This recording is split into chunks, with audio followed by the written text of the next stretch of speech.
네, 안녕하세요, 여러분. 1월 22일 목요일 아침입니다. 지금 6시 8분 되었습니다. 음, 뭐, 열애는, 그러니까 불교 입문이 사실, 열애는 이것을 깨닫고 실현하였다.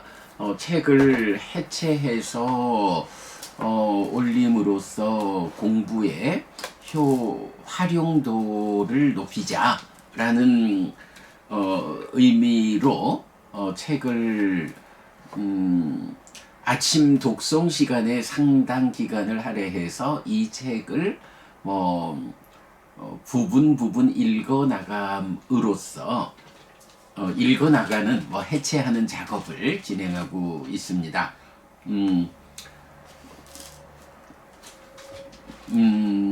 뭐 계속 이제 순서대로 진행해 가고 있고요. 자, 오늘은 18쪽에서 네, 18쪽부터 차례인데요. 차례를 통해서 이 책의 그 대략적인 그러니까 이 책의 구성을 살펴봄으로써 책이 어떤 의도를 가지고 어떤 구조로 구성되었는지 하는 부분을 살펴보도록 하겠습니다.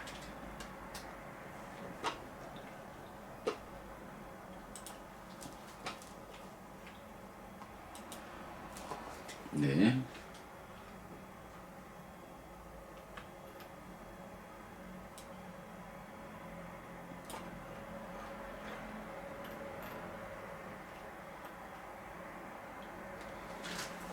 네, 차례입니다. 책을 쓰면서 1번 경은 이런 것입니다. 존중하고 순응하는 삶. 책을 쓰면서 2. 마음은 이런 것입니다. 인식론적 인격론으로의 불교 그 지평을 열며. 책을 쓰면서 3. 사실에 대하여 단도 상도 극복한 연기된 시계 윤회.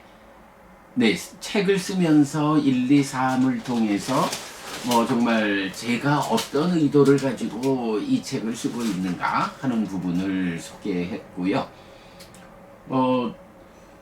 이어서 이제 약어 그리고 빨리어를 병기하는 거 그리고 해피스님 번역을 위해 참고한 원전과 앞선 번역 그리고 일러두기까지 어제 그저께 이틀간을 통해서 소개했습니다. 그리고 나면 우리 공부에 아주 특별함이죠. 경을 읽어서 그림으로 그려내는 그런 공부 방법인데 이 책에는 그림이 모두 110개가 포함되어 있다. 그래서 그림의 목록을 15쪽에 지시하고 있습니다. 자, 그리고 나면 이제 그 차례를 마치고 나서 본격적으로 글에 그러니까 본 내용에 들어가는데, 자, 첫 번째는 들어가는 글이라고 제목을 잡았어요. 자, 먼저 큰 틀로 보면 첫 번째 들어가는 길이 있고요. 그 다음에 가면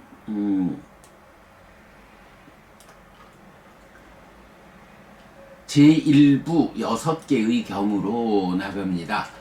이 책에서 뭐니 해도 가장 기본이 되는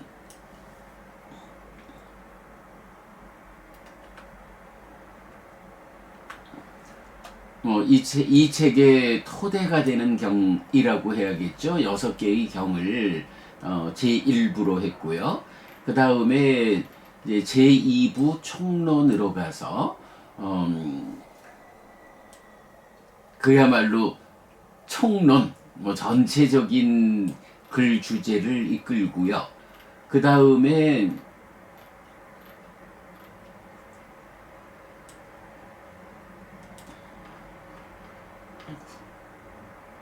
제3부 가서 사실, 삼법인과 연기를 제3부 사실로서 잡았고요. 그 다음에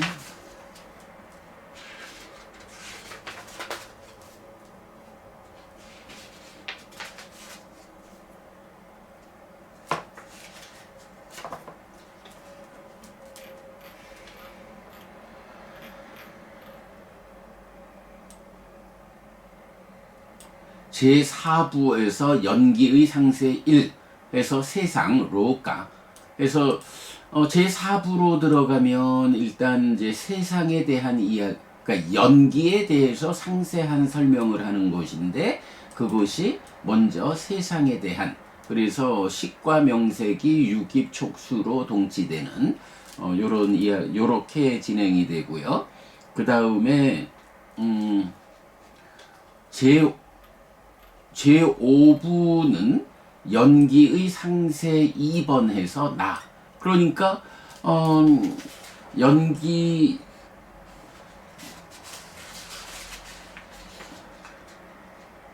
제3부에서는 삼법인과 연기 이렇게 소개를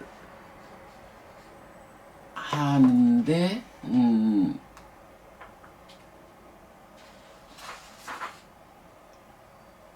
그래서 삼법인과 연기를 이제 설명을 하고 나면 제4부에서는 연기의 상세에서 1번 세상에 대해서 상세한 설명을 하고 제5부에서는 연기의 상세 2에서 나에 대해서 상세히 소개하는 네, 그런 전개고요. 그 다음에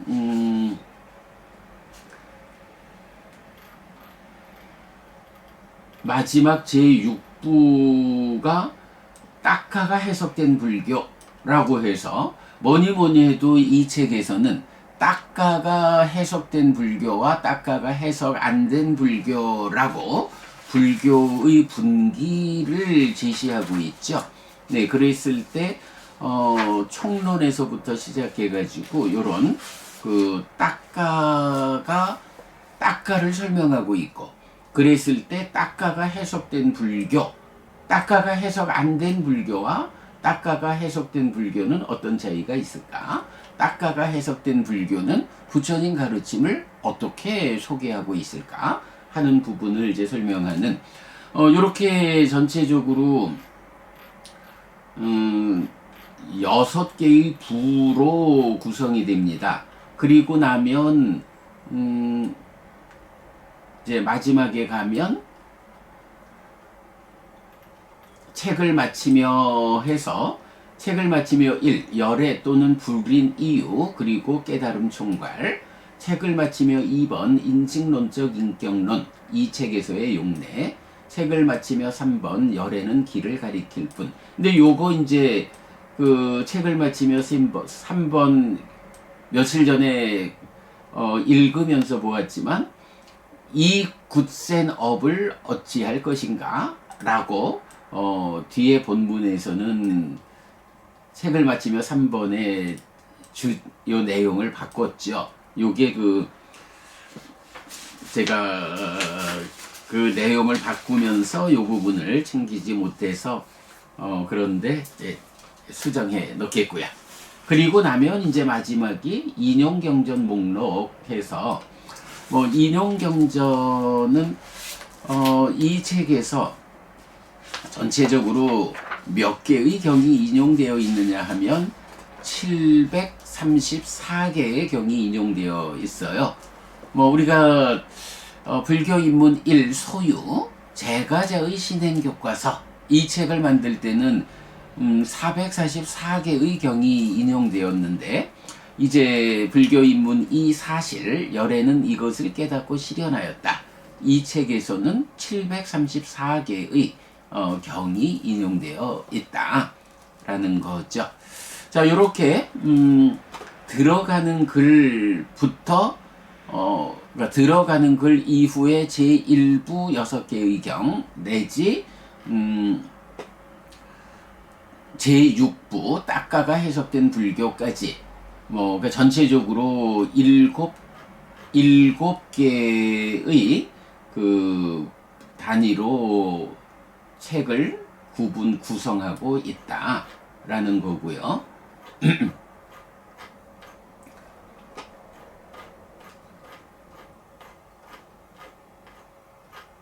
자, 그렇게 이제 큰 틀에서 목록, 그러니까 차례를 살펴봤고요.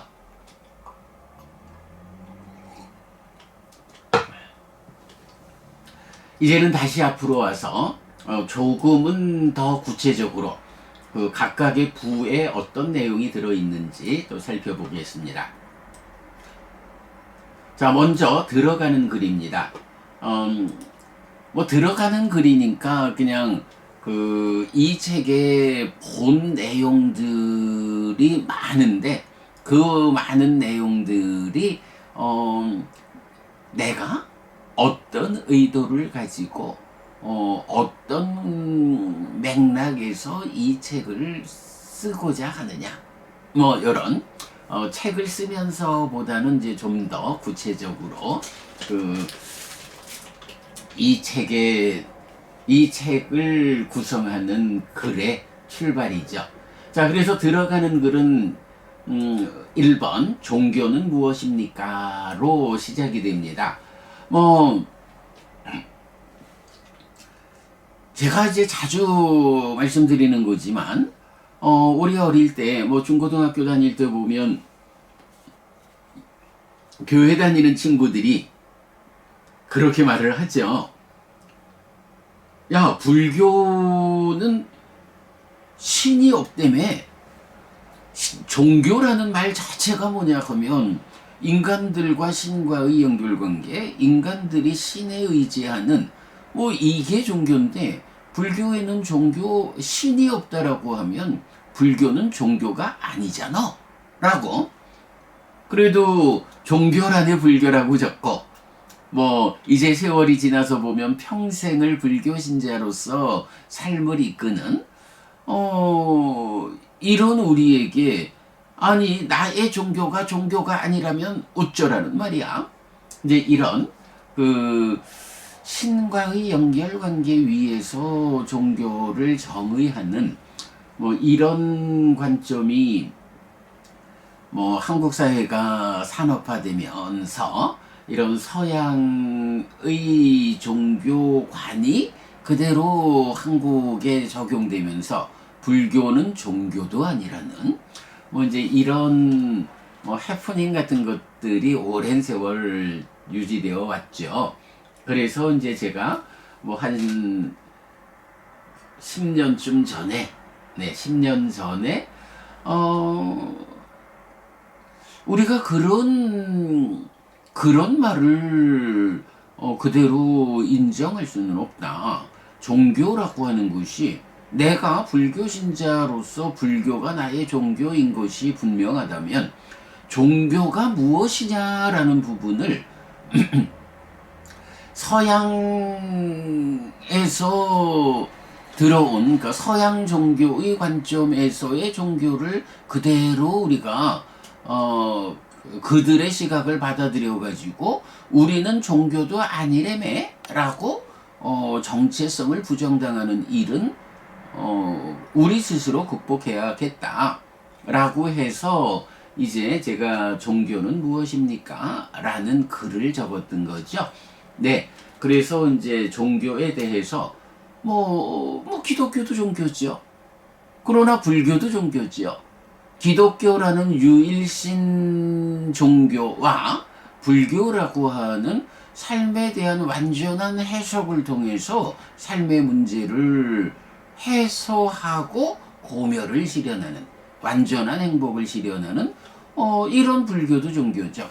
유일신 종교와 불교와 같은 이런 철학적 관점으로 접근해서 삶에 대한 완전한 답을 주는 이런 종교를 포괄해서 종교를 정의하는, 이런 글을 쓴 것이 종교는 무엇입니까? 뭐 10년 전에 쓴 글입니다만은 이제 이 책, 열애는 이것을 깨닫고 실현하였다 라는 이 책이 의도하는 바에서 보면 뭐 여기서부터 시작해야 한다. 종교에 대한 새로운 정의. 그렇게 들어가는 글의 1번 종교는 무엇입니까로 시작을 했고요. 그 다음에 이제 2번이 전통과 진정으로 되어 있어요. 뭐 뭐니 해도 우리가 부처님 가르침의 진정에 접근하자, 불교를 부처님에게로 되돌리는 불사를 진행한다라고 말하는데, 뭐 물론 그 전통이라고 이름을 스스로 부르지는 않죠. 예를 들어 소승이라는 말을 어떻게 써요? 소승불교 소승이라고 불릴 일이 없잖아요. 대승불교가 생겨나면서 스스로 대승이라고 말을 하려니까 앞선 불교의 어떤 한 단면을 소승이라고 지칭해야 했던, 이렇게 스스로 소승이라고 하지 않는데 대승이 생겨나면서 소승 이렇게 불렀듯이 스스로 전통이라고 말하지 않죠. 그러나 이제 우리가 그 오랜 불교의 전통적인 전승의 문제를 지적하다 보니까 우리가 부처님 가르침의 진정으로 접근하는 공부다. 그러니 우리가 진정이라면 우리 앞에서 오랫동안 있어온 이 공부는 뭐라고 불러야 하나? 라고 할 때 우리가 붙인 이름이 이제 전통이죠. 그래서 전통과 진정이라고 해서 오랜 세월 불교이면서 부처님 가르침, 부처님 살아서 직접 설한 가르침으로의 이 부처님 깨달음과 그 입금에 대해서 온전하지 않은 관점을 가지고 있다면 이제 그 공부의 온전한 관점을 제시하는 이런 시도를 진정이라고, 우리가 하는 공부가 진정이라고. 그러니 테라와다 불교에서도, 초기 불교에서도 앞선 공부의 과정은 전통이라고 우리가 이름을 붙인 거죠. 그래서 전통과 진정으로 구분해서 전통적인 공부의 문제점을 지적하고 그 문제를 해소하는 것으로 진정의 공부를 우리가 이끌고 있다. 이런 전통과 진정입니다. 자, 그래서 보면 전통과 진정에서는 뭐니 해도 공부의 기준을 분명히 하는 것.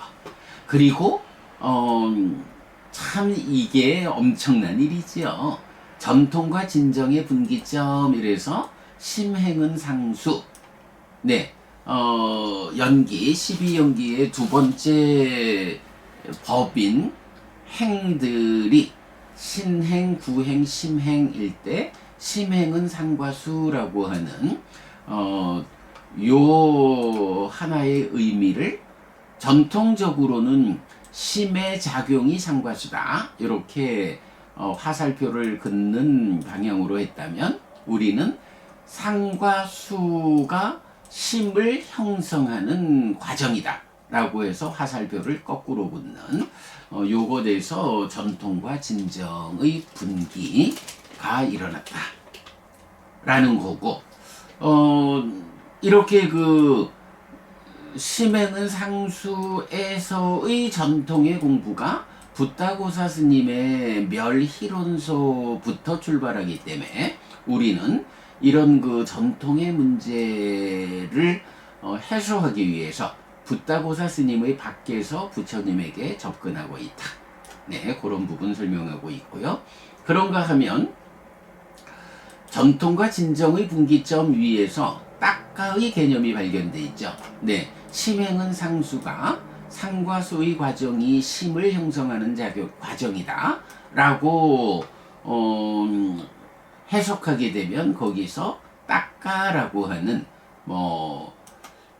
우리 삶의 심오한 영역, 부처님 깨달음의 근본 자리 딱가를 발견하게 되고, 이렇게 딱가야말로 불교의 분기점이다. 딱가를 해석한 불교와 해석 못한 불교 이렇게 나뉘죠. 그 다음에 이제 4번 동의어보다 동질성 위의 차별성이라고 해서 중요한 주제 몇 가지를 다루고 있고요. 또한 부처님의 정의를 벗어나지 않는다. 한역의 문제. 그리고 심오한 해석으로 삶의 메커니즘, 네, 요런 부분들이 그 전통과 진정이란 이름으로 들어가는 글의 두 번째 주제를 구성하고 있고요. 자, 그 다음에 이제 세 번째가 불교의 구성이라고 되어 있습니다. 불교가 어떤 내용으로 구성되어 있느냐라고 할 때, 삼법인 해서 오온과 열반, 연기, 팔정도와 중도, 사성제. 그래서 삼법인, 연기, 팔정도, 사성제인데 거기에서 이것들의 토대가 되는 게 오온과 열반. 이렇게 불교의 구성을 설명하고 있다. 그리고 고와 고멸, 그리고 고의 당사자 존재는 무엇인가. 네, 이렇게 이제 5개의 주제로 들어가는 글이 구성되어 있습니다. 자, 그리고 나면 이제 제1부가 시작됩니다. 제1부에서는 이 책에서 우리가 열애의 깨닫고 실현한 법을 설명하고 있는데, 뭐니 해도 이거를 우리들의 이야기로 부처님의 깨닫고 실현한 법을 설명할 수는 없죠. 네, 부처님께서 직접 설하신 경에 의지해야 하는데, 아까 봤지만 734개의 경이 인용되어 있습니다만은 그 가운데 가장 바탕이 되는 경들 6개를 뽑아가지고 6개의 경 전문을 소개하고 있죠. 제1부 6개의 경. 그래서 1. 열애는 이것을 깨닫고 실현하였다라고 말하는 3가지 경. 2. 함께하는 5비구에게 설해진 경 2개. 그리고 3. 진리의 분석에서 맞지마니까야 141 진리의 분석경을 소개하고 있습니다. 이렇게 그 6개의 경은 정말 이 책의 바탕이 된다. 이 6개의 경 밖에서 이 책은 쓰여지지 않는다. 네, 그렇게 1부를 구성했고요. 자, 그 다음에 이제 제2부 총론으로 들어옵니다. 총론 해가지고 말 그대로 전체적인 주제를 설명하고 있습니다. 자, 제1부 총론은 모두 3개의 장으로 구성됩니다. 자, 총론 제1장 불교의 구성해서 삼법인, 연기, 팔정도, 사성제를 말하고 있어요. 요 앞에서 보았던 불교의 구성 요 4가지를 말하고 있죠. 자, 제1장 불교의 구성 삼법인, 연기, 팔정도, 사성제인데 1. 사실 1 삼법인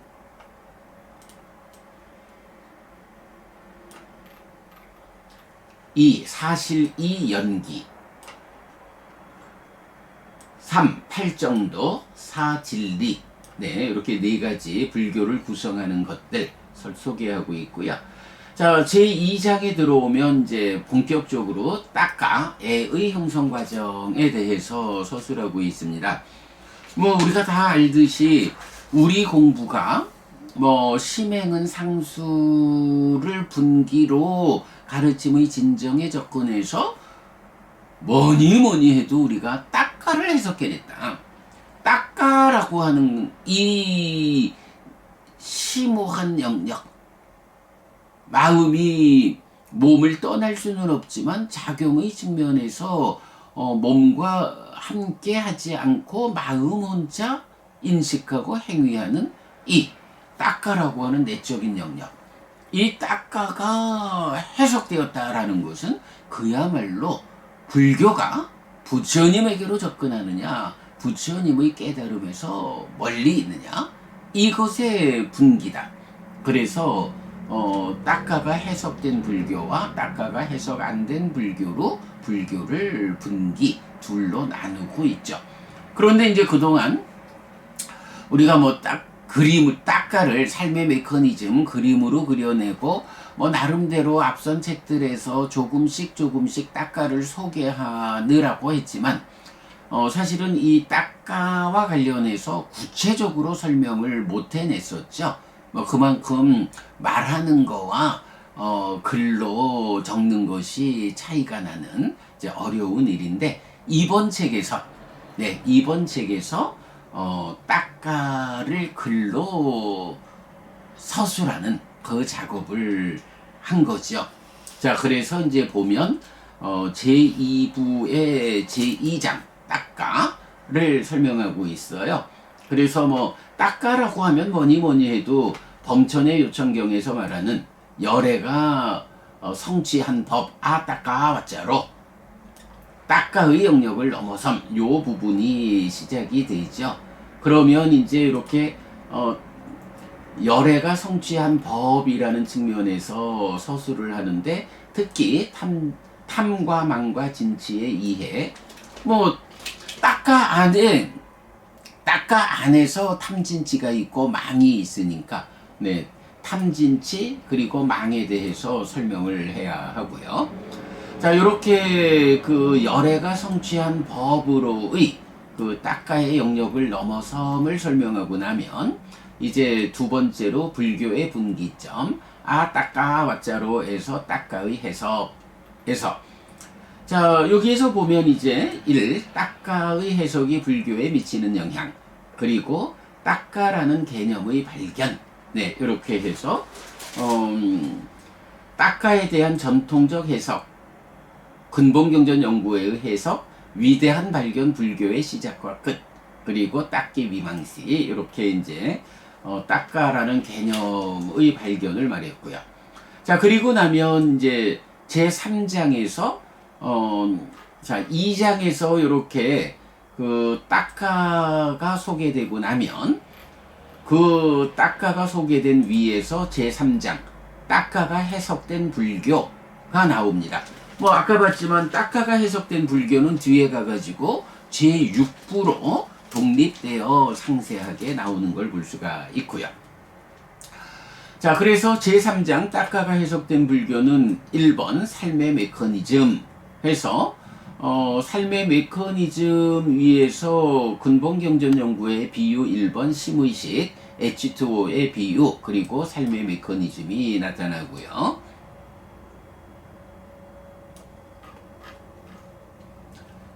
그리고 두 번째가 지화견이란 주제로 넘어가고 세 번째는 두 단계의 깨달음과 예류자 그리고 네 번째로 수행 지도를 소개하고 있어요. 자, 따까가 해석된 불교는 기본적으로 연기를 삶의 메커니즘으로 그려내잖아요. 그리고 팔정도를 수행 지도로서 그려낸다고요. 그런데 이 책에서 특별하게 한 단계 더 나아간 것이 이런 연기 삶의 메커니즘, 팔정도 삶의 지도를 매개해 주는 것으로의 지화견, 암과봄, 이 지화견이라는 개념을 요번 책에서 뭐 좀 부족하지만 그래도 많은 서술을 통해서 안다는 것과 본다는 것이 무엇냐를 설명하고 있어요. 그런가 하면 사실은 이렇게 삶의 메커니즘으로 연기가 중생들의 삶의 현실이 설명된다면 수행 지도를 통해서 이제 깨달음을 이끄는데 이 깨달음의 과정이 보면 암과 봄의 성숙 과정으로 지시된다. 암과 봄의 성숙이 그대로 삶의 향상으로 나타나는데 그게 첫 단계의 깨달음인 예류자와 깨달음의 완성인 아라한 이렇게 예류자와 아라한을 의 두 단계로서 깨달음을 설명하는데 이때에 보면 예류자를 여실지견으로 아라한을 해탈지견으로 이렇게 삶의 메커니즘 연기에 의한 여기에서의 조건성인 연기 중생들의 삶에서 깨달음으로 이끄는 수행지도 팔정도를 말하는데 이런 깨달음의 과정이 여실지견인 예류자 해탈지견인 아라한 두 단계의 깨달음으로 제시된다. 그것이 지와 견에 의해서 중생의 삶인 삶의 메커니즘과 깨달음의 성취의 길인 팔정도 수행 지도를 지와 견, 암과 봄이 매개해서 여실지견 예류자, 해탈지견 아라한으로 나아가는 진행 과정을 보여주죠. 자, 그래서 제3장 딱가가 해석된 불교에서는 1번 삶의 메커니즘, 4번 수행지도, 매개하는 것으로의 2번 지화견, 그리고 지화견에 의해서 두 단계의 깨달음, 예류자와 아라한, 이렇게 이제 설명되는 거죠. 요런 구조를 가지고 1번 삶의 메커니즘, 2번 지화견, 3번 두 단계의 깨달음과 예류자라고 했는데, 사실은 이제 우리가 보면 이런 예류자에 이어서 아라한이 될 때 아라한에 대해서 깨달음의 완성이니까 많은 관심이 있죠. 당연히 아라한에 대해서 상세히 알려줘야 하는데, 그러다 보니까 예류자에 대해서는 뭐 좀 관심이 적다라고 할 수 있는데, 실질적으로 경에서는 이 예류자를 굉장히 중요시하죠. 왜냐하면 예류자만 되면 아라한까지는 보장이 되는 자리. 이래서 일단은 예류자가 되어야 하는 필요성을 경은 굉장히 강하게 말하죠. 그래서 이 차기에서는 두 단계의 깨달음으로 예류자와 아라한, 여실지견, 해탈지견을 말하는 가운데 예류자가 누구냐라는 예류자에 대해서 아주 상세한 중요한 설명을 하고 있죠. 자, 요렇게 제2부 제3장 딱가가 해석된 불교는 4단계로 삶의 메커니즘, 암과 범, 두 단계의 깨달음과 예류자, 수행지도, 이렇게 구성이 되고 있다. 자, 그리고 나면 이제 제3부로 넘어갑니다. 자, 제2부 총론에서 이제 불교의 구성을 먼저 말하고 있잖아요. 아무래도 뭐 불교가 어떤 교리로 구성되어 있느냐 하는 거죠. 딱가와 딱가가 해석된 불교는 사실은 그동안 딱가가 해석되어 있지 않았기 때문에 딱가가 해석 안 된 불교의 토대 위에서 그 관점에서 삼법인, 연기, 오온, 팔정도, 사성제라는 이 불교의 구성을 해석했기 때문에 진정으로 접근하지 못한 이 부분 때문에 총론에서 그 딱가와 딱가가 해석된 불교를 2장, 3장으로 포함하고 있지만 뭐니 해도 이 책의 그 중심은 불교를 구성하는 그 중요한 교리들. 네, 열애는 이것을 깨닫고 실현했다의 연장성에 있죠. 삼법인, 연기, 오온, 팔정도, 사성제. 요 5가지 그 불교를 구성하는 교리가 되는 거죠. 네. 그 5가지 교리를 온전하게 해석하기 위해서 딱가라는 개념이 발견되었고, 딱가가 해석된 불교라는 이름으로 삼법인, 연기, 오온, 팔정도, 사성제가, 이런 불교가 이렇게 구성된 불교의 진정의 측면으로의 모습을 드러내는 게 이 책이죠. 자, 그래가지고 이제 이 책의 제3부는 불교를 구성하는 이 5가지에 대한 주제로 이제 진행을 하죠. 자, 그래서 제3부 사실, 삼법인과 연기는 이렇게 불교를 구성하는 것 중에 뭐니 해도 근본이 되는 삼법인과 연기 2가지. 네, 요거는 뭐 제1장 부처 이전의 것에서 소개하고 있지만 그 열애들의 출현과 출현하지 않음에 관계없이 세상에 존재하고 내 삶에 적용되는 원리, 요거잖아요. 삼법인과 연기. 그래서 제1장 부처 이전의 것에서는 예를 들어 유일신 종교에는 교주 이전에 창조주 하나님이라는 존재가 설정되잖아요. 그러나 불교에서는 교주인 부처 이전에 무엇이 있느냐? 네, 불교는, 그러니까 부처님은, 이렇게 부처 이전에 있는 것을 창조주 하나님, 이런 방법으로, 인격화하지 않았죠. 그냥 삼법인과 연기라고 하는 두 가지 사실, 원리, 이치 자체를 그대로, 부처 이전의 것으로 세우고 있죠.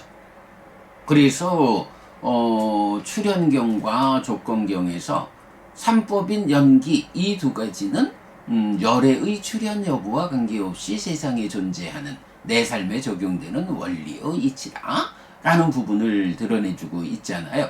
그게 또 열애는 이것을 깨닫고 실현하였다 라는 이 책의 근본된 용례 중에 3개 중에 2개죠.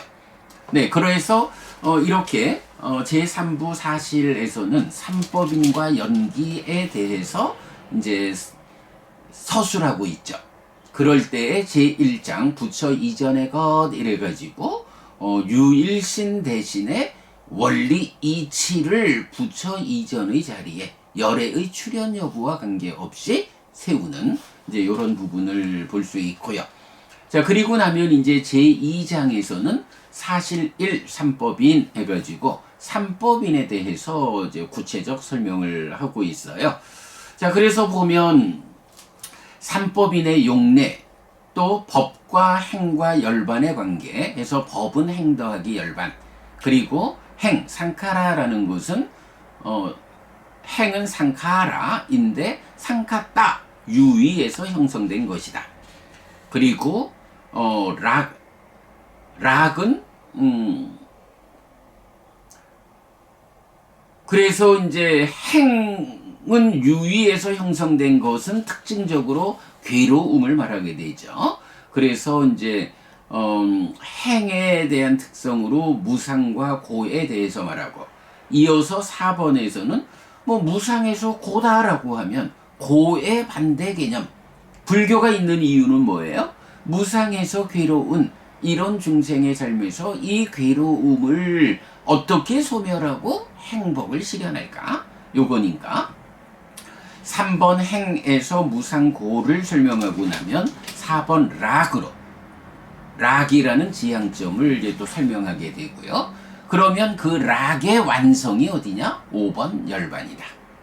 사실은 이 책에서는 굉장히 큰 비중을 가지고 락이라는 수카, 즐거움, 행복 부분을 서술하고 있어요. 요게 열반 이전까지만 해도 17페이지고 열반까지를 포함하면 37페이지, 그 40페이지 가깝게 행복이라는 거, 열반을 포함한 행복을 서술하고 있거든요. 왜 그러냐 하면 불교가 무상고 무아를 말하지만 무상고를 말하는 이유는 뭔가요? 무아라는 토대 위에서 무상고의 현상을 보이는 행들의 영역에서 벗어나가지고 락인 열반으로 가고자 하는 이런 방향성이 불교잖아요. 그렇기 때문에 저는 이 책에서 의도적으로 정말 의도적으로 그 락에 대한 이야기를 많이 서술하고 있습니다. 그래서 열반까지 서술하고 있고요. 네, 요 부분이죠. 삼법인의 용례, 법과 행과 열반의 관계, 행, 유의에서 형성된 것이어서 무상고이고, 그 행들과 고의 가라앉음을 언급하면서 락으로 연결되는 거. 그래서 이 락이 17페이지를 설명하고 있고,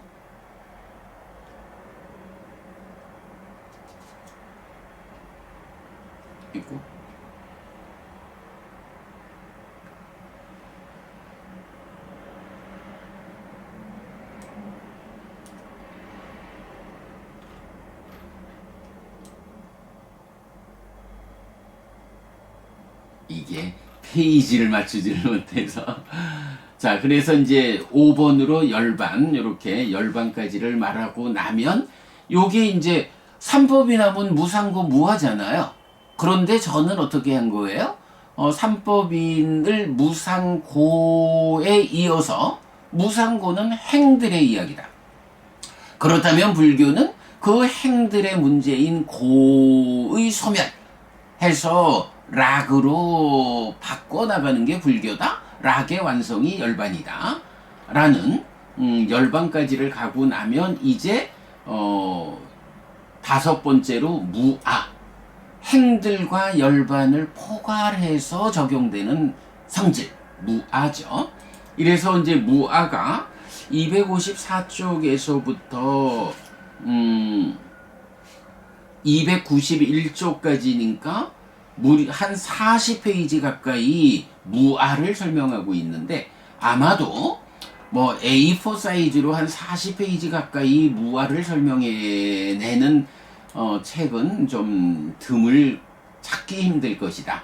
해서 무아에 대해서 일단 아에 대한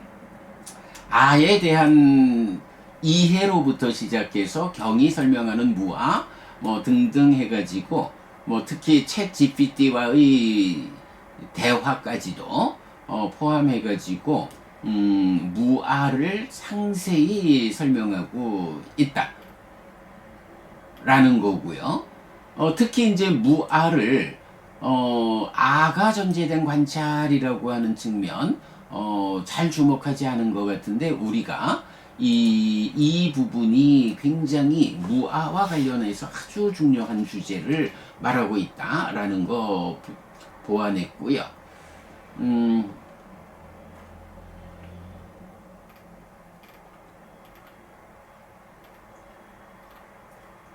네, 뭐 그렇게 해서 이제 무아에 대해서 사실은 또 무아 총괄문답이라고 해서 아가 부정된다면 무아의 본질은 무엇냐라고 할 때 아는 자 보는 자 해서 이제 우리가 그 아를 대체하는 것이 무엇입니까? 자기 활동성을 가지는 행위적 알미, 우파니샤드가 말하는 아는 자 보는 자로의 아뜨만을 대체하는 불교의 관점이다. 그러면 이렇게 자기 활동성을 가지는 행위적 알미 현상적으로 설명될 때는 심이라고도 의라고도 식이라고도 하는 이 세 가지다. 그래서 결국 자기 활동성을 가지는 행위적 알미 마음의 본질이다. 그래서 이런 행위적 알미라는 동질성 위에서 심이라고도 의라고도 식이라고도 하는 차별성을 보여주는 것이 마음이다. 마음 자체가 이렇게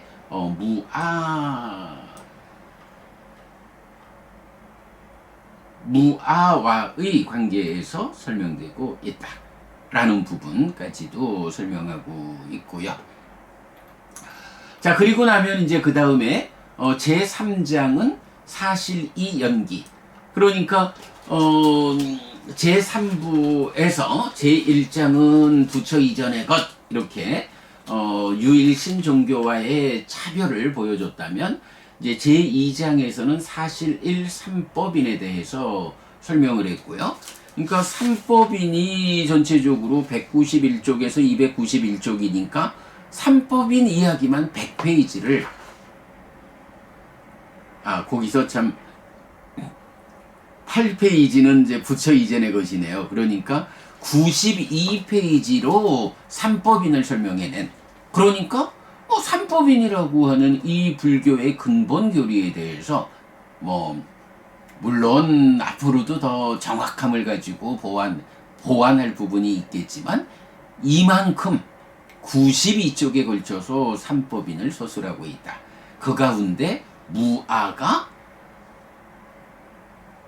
무아가 또 엄청나게 많은 분량, 254에서 291이니까 40페이지 가까이를 차지하고 있다. 자, 이렇게 이제 삼법인이 설명되고 나면 이제 제3장에서는 사실 이 연기 해서 연기를 뭐 또 하나의 부처 이전의 것, 그리고 여기에서의 조건성, 요렇게 그 연기를 서술하고 있고, 그러니까 연기의 개념. 그 다음에 두 번째는 연기의 상세해서 빠띠짜 사무빠다, 연기라는 말의 용례를 통해서 연기에 대한 기본적인 설명을 하고 있고, 또 연기의 정형 부문 이렇게 나오고요. 자, 그리고 나면 제3부에서는 이렇게 그러니까 삼법인에 대해서는 제3부에서 상세히 서술하고 있고, 이어서 연기를 이제 개략적으로 설명한 거예요. 그러니까 291쪽에서 319쪽까지니까 20페이지 좀 안 되는 분량으로, 그러니까 연기에 대해서는 상세한 설명을 안 하고 연기에 대한 포괄적인 설명을 이제 한 거예요. 그렇게 이제 제3부 제3장에서 연기를 설명했다면, 이제 사실은 연기라는 것이 결국은 뭐 불교의 대표글이 아닙니까? 뭐 삼법인의 연장선상에서 연기 이렇게 말해야겠지만, 그래서 연기는 정말로 자세히 설명돼야 하는 필요가 있죠. 그래서 이제 제3부 제3장에서 연기를 몸통을 설명했다면, 이제 제4부와 제5부 두 개의 부를 통해서 연기를 상세히 설명하는데, 먼저 제4부는 연기의 상세 1 해서 세상을 설명하고, 제5부는 연기의 상세 2번 해서 나를 설명한다. 뭐 연기라는 게 뭐예요? 내가 세상을 만나는 이야기잖아요. 부처님 깨달음은 삶에 대한 이야기, 삶의 문제를 정확히 해석해서 해결하는 생사 문제가 깨달음의 본질, 이래 되듯이 연기라는 것은 결국 중생으로의 아픈 삶을 상세히 보아가지고 극복하기 위한 중생으로의 삶에 대한 온전한 조사이잖아요. 우리가 이제 어제 그 주요상력다 줌수업에서 이 완전한 조사라는 개념으로 대인연경을 연결하는 이런 작업을 했는데, 같은 개념인 거예요. 연기라는 것은 어쨌든 삶에 대한 완전한 조사거든요. 그런데 삶이라는 게 뭐냐 하면 내가 세상을 만나는 이야기죠. 그러기 때문에 삶에 대한 완전한 조사, 연기라는 것은 나라는 관점과 세상이라는 관점, 내가 세상을 만나는 이야기. 그래서 세상이 정확히 알려져야 하고, 또 내가 정확히 알려져야, 정확히 알려진 내가 정확히 알려진 세상을 만나는 이야기로의 연기가 정확하게 설명이 되는 거죠. 자, 그런 이해 위에서 이제 제4부는 세상 이야기를 먼저 하고 있고요. 그리고 제5부에서 나에 대한 이야기를 하고 있어요. 세상에 대한 이야기는 이제 가장 중요한 개념이 뭐냐 하면, 이렇게 물질로 구성된 세상, 우주, 이런 세상이 있지만, 과학은 오직 요 물질 세상으로 모든 답을 찾으려 하지만, 부처님께서 불교는 뭐니 해도 고와 고멸이잖아요. 어떻게 괴로움의 소멸을 완성할까? 라고 하면 중생들의 세상의 끝에 가서 벗어나야 하는데, 중생들의 세상이라는 것이 어떤 것이냐? 우주라고 하는 물질로 구성된 세상, 요것만 보아가지고는 고멸을 실현할 수 없다. 그래서 이제 나라고 하는 존재성으로의 세상, 중생이라는 세상, 존재성으로의 세상이라는 개념을 풀어낸 것. 한역된 경들에서 보면 이제 뭐 세상을 기세간, 중생세간 이렇게 번역하고 있는데, 바로 물질 세상은 기세상 이렇게 표현할 거고, 중생 세상이 존재성으로의 세상, 이렇게 이제 연결해서 볼 수가 있죠. 그렇게 세상에 대한 이야기를 먼저 소개하고 있고, 그리고 나면 그 세상을 만나는 나에 대한 설명. 나는 누구인가? 나는 누구인가라는 이 질문에 대한 답을 내가 스스로 찾아 나서는 어리석음을 범해서는 안 되죠. 내가 누구인지는 부처님에게서 배워 알고, 그게 불교 신자가 가지는 특권이죠. 완전한 깨달음에 의해서 완전한 가르침을 설하는 우리 스승이 계시는데, 그 완전한 깨달음에 의해서 알려지는 나는 누구인가? 라는 이 질문의 답을 스스로 찾아야 한다 라고 하면 그거는 불교 신자로서의 삶이 아니다. 그래서 나는 누구인가에 대해서는 부처님에게서 배워 알면 된다 해서 제5부 연기의 상세 2 나에서는 이제 나는 유신 오치온 식과 명색이다 라는 거고요. 그래서 이제 제1장에서 나 그리고 삶의 현장을 그렇게 표현하면 제2장에서 유신과 오온 그리고 식과 명색이라는 세 단계로 정의되는 나를 정리하고 있죠. 그래서 1번 유신, 2번 오온, 그리고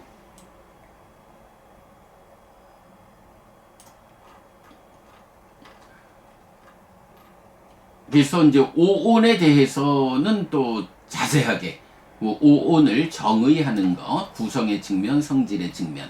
그리고 나면 오온에서는 행에 대해서도 자세히 말하고 있지만 색수상 행식인 그 오온에 속한 식에 대한 이해의 확장. 뭐니 해도 내 마음, 그래서 색수상 행식 오온 가운데는 식에 우리가 더 주목을 하고 식을 해석해내야 되죠.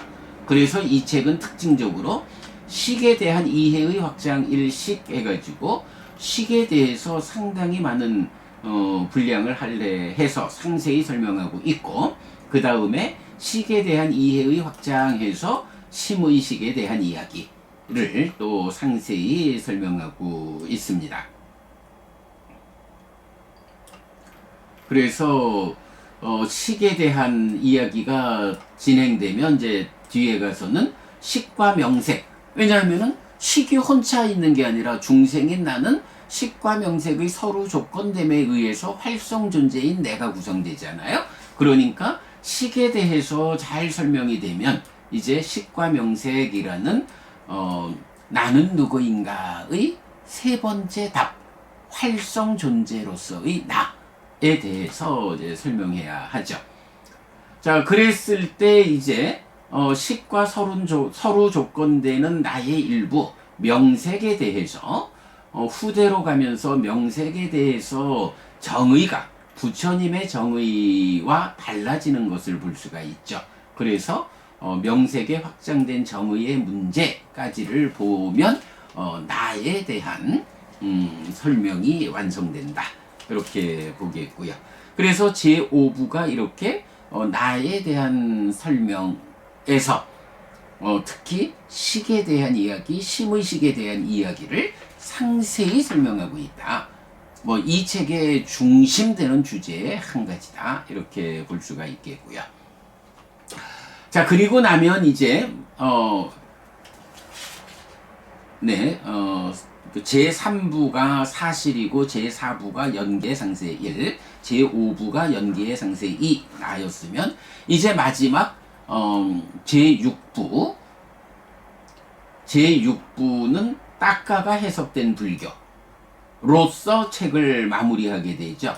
자, 그러면 딱가가 해석된 불교라는 것은 어떤 의미냐라고 하면 이제 제3장, 4장, 5장에서 삼법인과 연기해서 뭐 불교를 구성하는 것들, 삼법인, 연기, 오온, 팔정도, 사성제를 포괄적으로 서술해내고 있다면 이제 총론에서부터 또 들어가는 글에서부터 말하고 있지만 전통적으로도 그죠? 전통의 불교가 결국은 뭐 이게 불교의 중심 주제니까 전통적인 공부에서도 삼법인 연기 오온 팔정도 사성제를 설명하고 있다고요.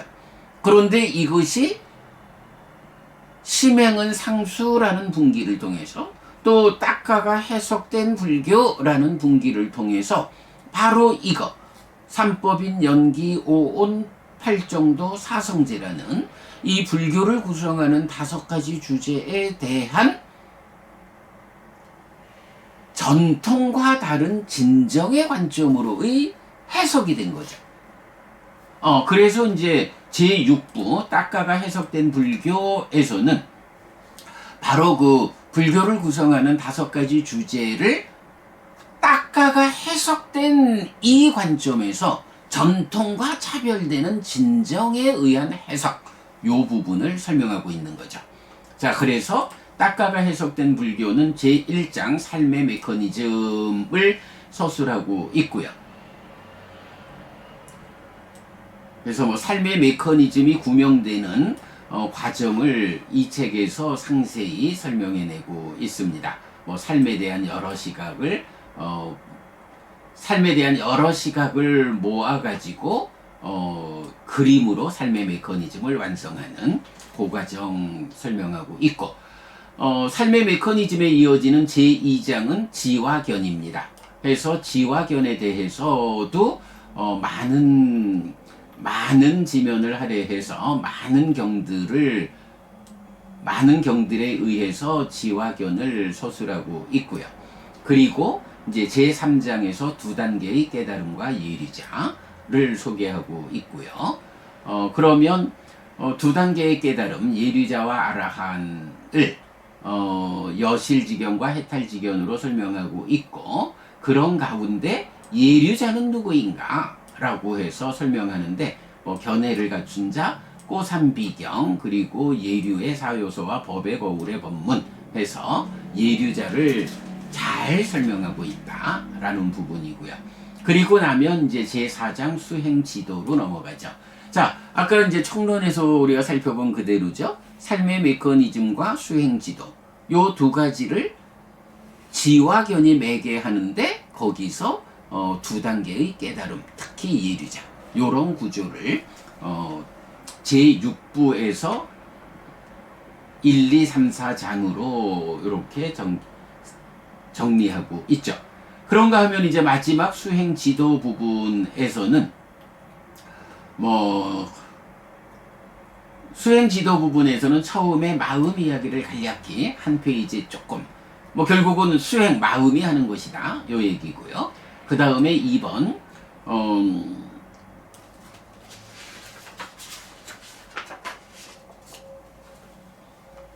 2번 수행의 도구 수단에서 5가지 기능에서 우리가 비유를 만들었죠. 올챙이 개구리 되기의 비유도 소개하고 있고요. 3번째로 수행의 중심 개념, 예외가 없는 법의 과정 설명하고 있고요. 4번째로 사문과경의 수행 체계도와 선상유다를 또 소개하고 있고요.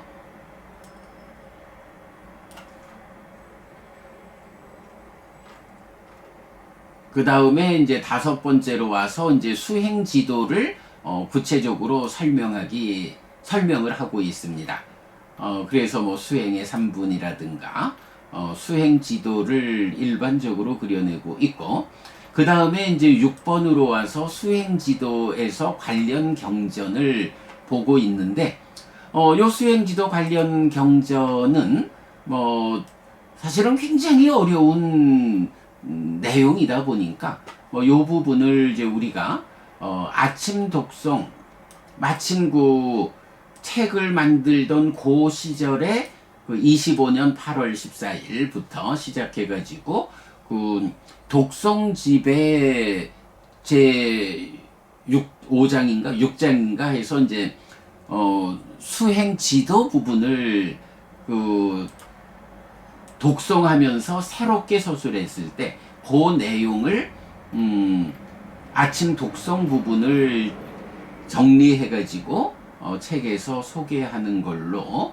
그 수행지도 2 관련 경전을 말하고 있고요. 그런가 하면 이제 이어가지고 7번에서 수행지도 3 대표적 수행경전에서 대념처경,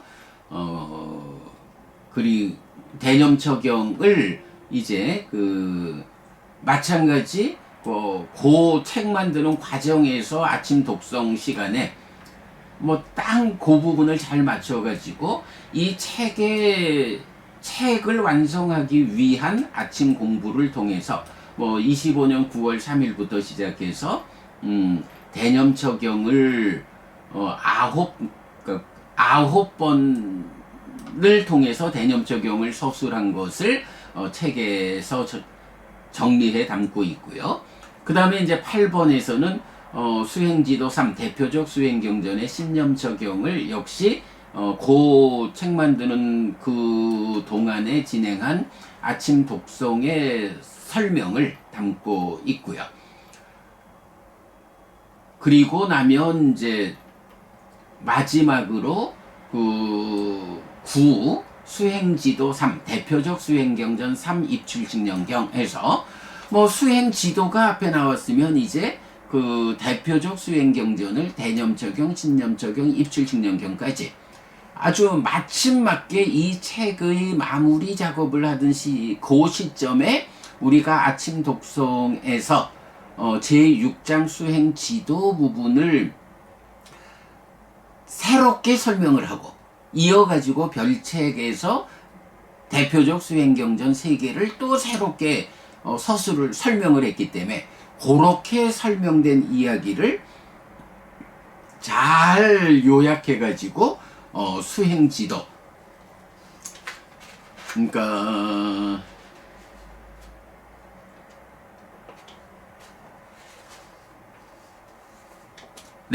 그러니까 제6부 딱가가 해석된 불교의 제4장 수행지도에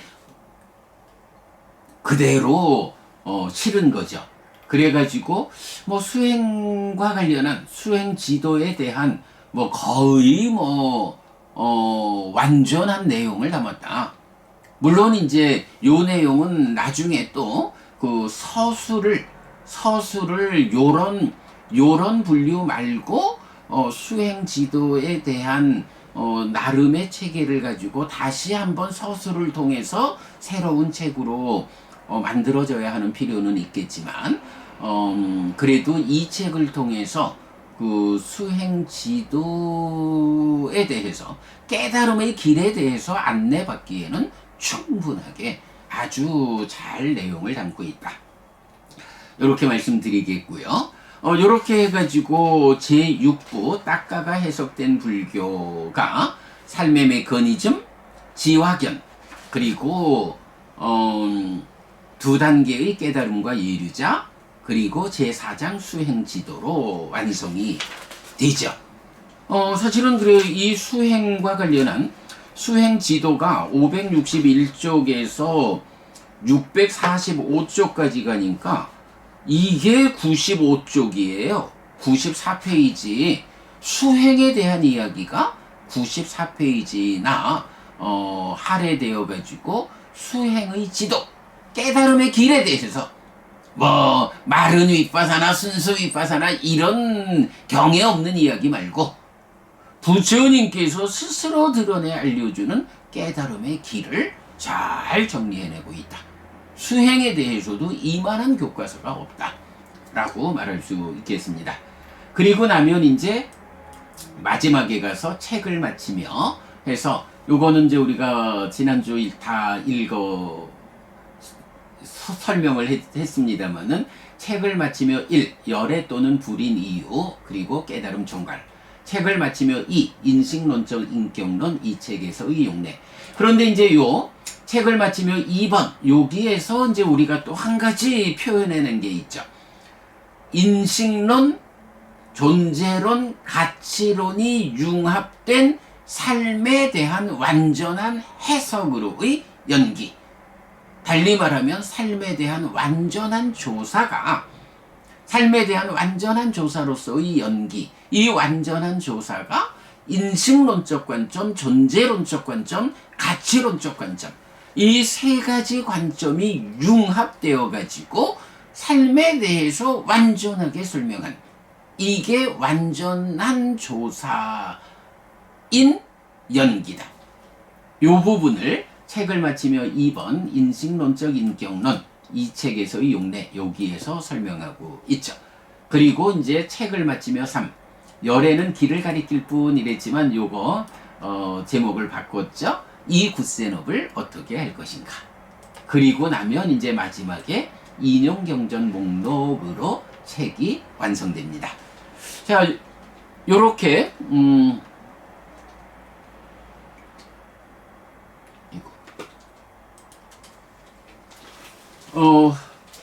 네, 요렇게 그 차례 부분을 통해서 대략적으로 이 책에 어떤 내용들이 포함되어 있느냐 하는 것을 살펴봤는데요.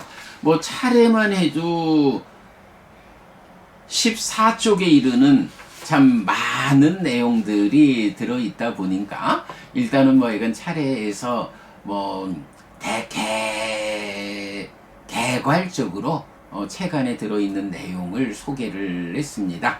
뭐 그렇게 여러분 참고하셔서 이 책을 공부하는 데에 이런 차례, 이런 순서를 통해서 이런 내용들이 들어있고 이런 내용들이 강조되어 있구나 라고 뭐 그 정도 여러분 참고하시면 되겠습니다.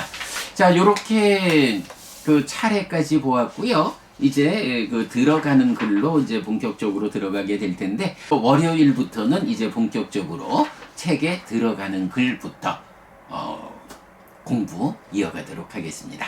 네, 여러분 오늘도 부처님의 언어로 부처님의 가르침을 공부하면서 하루를 잘 시작했습니다. 잘 시작한 오늘 하루 여러분 내내 편안하시고 이익과 행복을 쌓는 시간 되시기 바랍니다. 함께 해주셔서 고맙습니다. 여러분 행복하십시오.